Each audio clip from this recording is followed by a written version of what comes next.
ఇవాళ ఈ కాంగ్రెస్ దుష్ట పరిపాలనకు అనేక మంది రైతులు ఆత్మహత్యలు చేసుకున్నారు.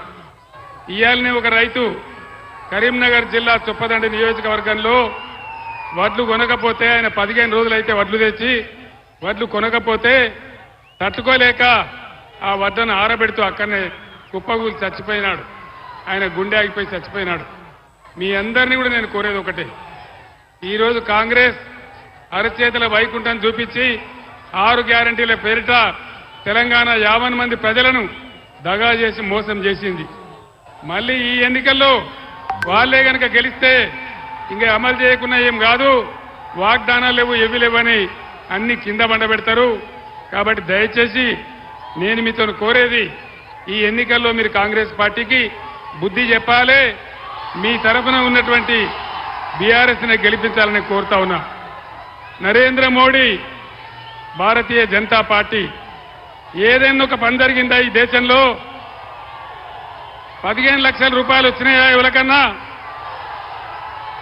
మోడీ 15 లక్షలు ఇస్తానడు, వచ్చినాయా? వచ్చినాయా? మరి ఏమొచ్చినట్టు మోడీ కాలంలో?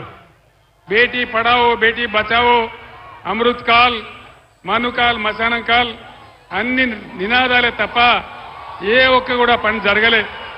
అందుకే నేను మిమ్మల్ని కోరుతా ఉన్నా, ఇవాళ నరేంద్ర మోడీ మన గోదావరి నదిని ఎత్తుకొని పోతా అంటా ఉన్నాడు. ముఖ్యమంత్రి ఏమో నోరు ముడేసుకొని కూర్చున్నాడు. ఇదివరకే కృష్ణా నదిని కేఆర్ఎంబీకి అప్పచెప్పినారు. అదేవిధంగా ఇవాళ అన్ని కూడా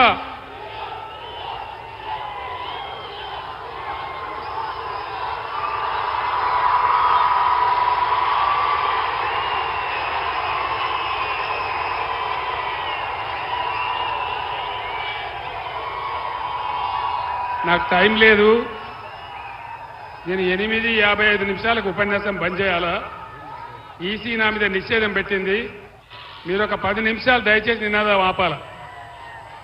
ఇవాళ నరేంద్ర మోడీ మన గోదావరిని ఎత్తుకపోతా అంటున్నాడు. ముఖ్యమంత్రి ఏమో నోరు కూడా తెరుస్తలేడు.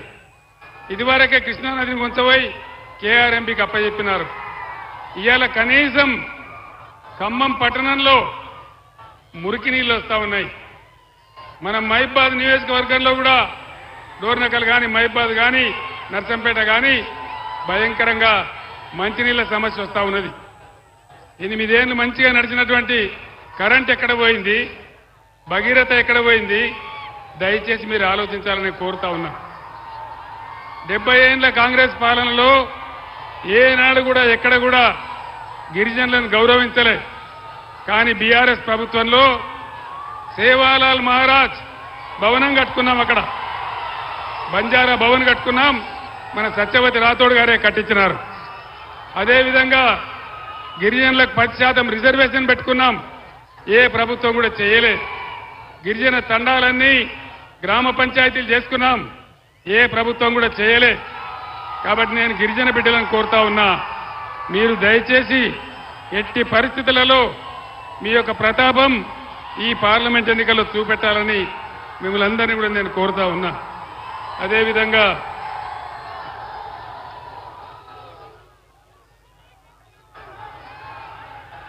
రైతులకు కేసీఆర్ 10,000 ఇస్తుండు, మేము 15,000 ఇస్తామని చెప్పినారు.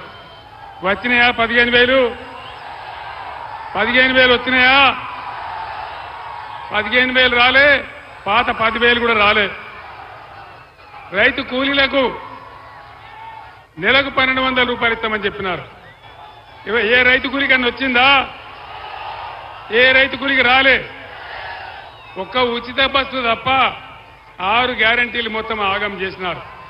అందరిని ఆగం పట్టే ప్రయత్నం చేసినారు. ఇలా మంచినీళ్ళ బాధ, కరెంటు బాధ, రైతులు వడ్లు కొనే పరిస్థితి లేదు. 500 రూపాయలు రైతులకు బోనస్ ఇస్తామన్నారు. వడ్లకు ఇచ్చిండ్రా? బోనస్ ఇచ్చిండ్రా? రైతులకు 500 బోనస్ వచ్చిందా? 500 బోనస్ వచ్చిందా? ఎక్కడ కూడా రాలే, వచ్చే పరిస్థితి కూడా లేదు. అందువల్ల మీ అందరినీ కూడా నేను కోరేది, ఈ ఎలక్షన్లో మీ అందరూ కూడా ఏకమై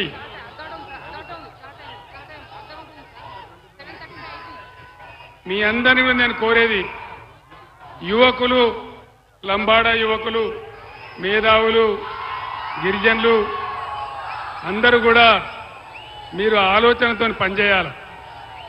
ఆలోచనతో పనిచేస్తేనే మనం ముందు పోగలుగుతాం, విజయం సాధించగలుగుతాం. అందువల్ల ఒక పిచ్చి ఆవేశంలో కాకుండా బ్రహ్మాండంగా మీరందరూ విచక్షణతో ఆలోచించి బీఆర్ఎస్ ఉన్నప్పుడు ఎట్లా ఉండే, ఇలా కాంగ్రెస్ వచ్చినాక ఈ 5 నెలల్లో ఎట్లా అయిపోయింది, దీనికి కారణమేంది మీరందరూ కూడా ఆలోచించాలని మిమ్మల్ని అందరినీ కూడా నేను కోరుతా ఉన్నా.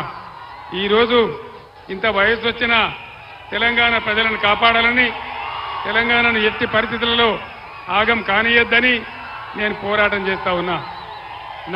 నా ప్రాణం ఉన్నంత వరకు తెలంగాణకు అన్యాయం జరగనివ్వను, ఎట్టి పరిస్థితుల్లో జరగనివ్వనని చెప్పి నేను మీకు హామీ ఇస్తా ఉన్నా. ఎన్నికల కమిషన్ నిషేధం ఉండడం వల్ల నేను ఎక్కువ మాట్లాడలేకపోతా ఉన్నా. కవిత బ్రహ్మాండమైన నాయకురాలు, మచ్చలేని మనిషి, పార్లమెంట్ సభ్యురాలిగా మీ అందరి ఆదరాభిమానాలు పొంది గత 5 ఏళ్లు బ్రహ్మాండంగా పనిచేసింది.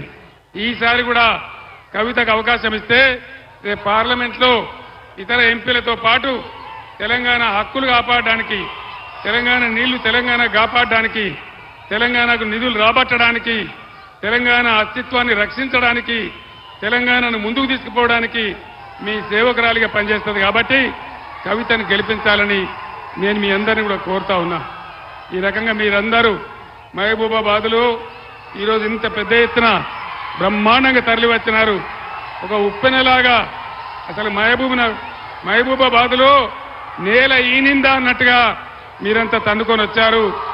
మీ అందరికీ కూడా ఇంత ఆవేశపూరితంగా వచ్చిన మీ అందరికీ పేరు పేరున నేను ధన్యవాదాలు తెలియజేస్తా ఉన్నా. అందరికీ తెలుసు బీఆర్ఎస్ యొక్క స్వప్రయోజనాలు ఏముండవు.